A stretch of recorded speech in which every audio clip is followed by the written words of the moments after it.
Hello, my name is CPorras, and this is the many styles of the courtroom.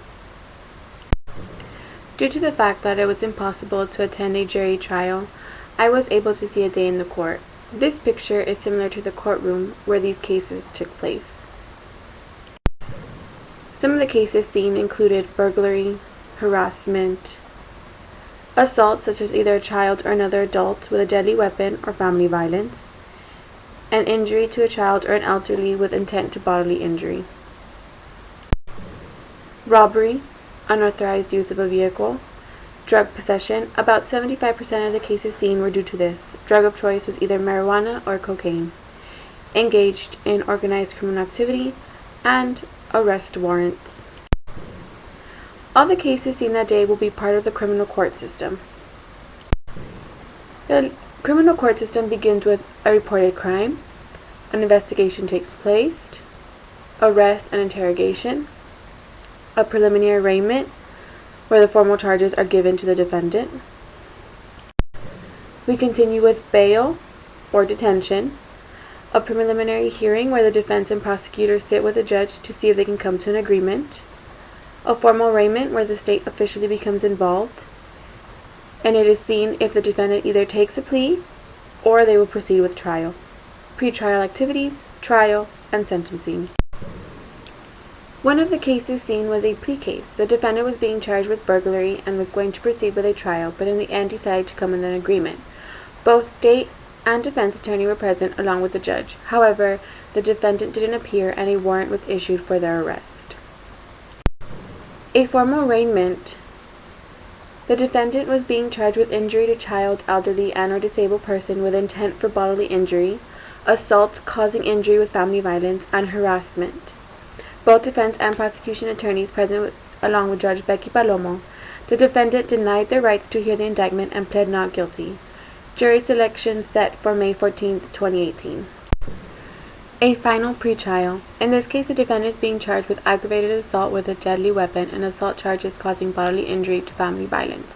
The affidavit was given to the DA's office, and another final pretrial was set for February 15, 2018. Motion for a final hearing. Defendant charged with robbery. Both defense and prosecution attorneys along with Judge Becky Palomo were present. A mental evaluation from a psychologist was read, and it was understood that the defendant cannot stand trial. Defendant will be a good candidate for mental health court, and a status hearing to take place on February 9, 2018. A compliance hearing. This defendant was charged with possession of drugs and sentenced to 4 years probation.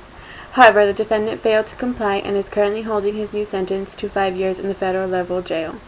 This defendant is under compliance. A motion for arraignment. The defendant was charged with possession of drugs. Both defense and prosecution attorney present along with Judge Becky Palomo. Indictment was read to the defendant and he pled guilty. Sentencing took place and was given 2 years probation.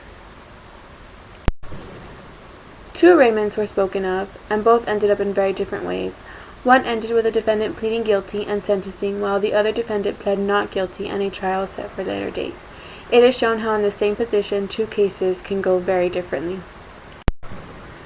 The attorney roles. On the defense side, about 90% of the cases, all the defense attorneys were public defenders. The prosecution is where the state attorneys come in. They are the ones that hold the burden of proof. They have the evidence that gives the reason to charge these individuals. Expert witnesses. One expert witness that was mentioned was a psychologist, where he was able to read a statement that was given that the defendant was not able to stand jury. Another one is a forensic nurse examiner. Although this is hypothetical, this could come in handy with the cases that have to do with family violence and abuse. Although I wasn't able to see a jury trial, only one of these cases had an ending.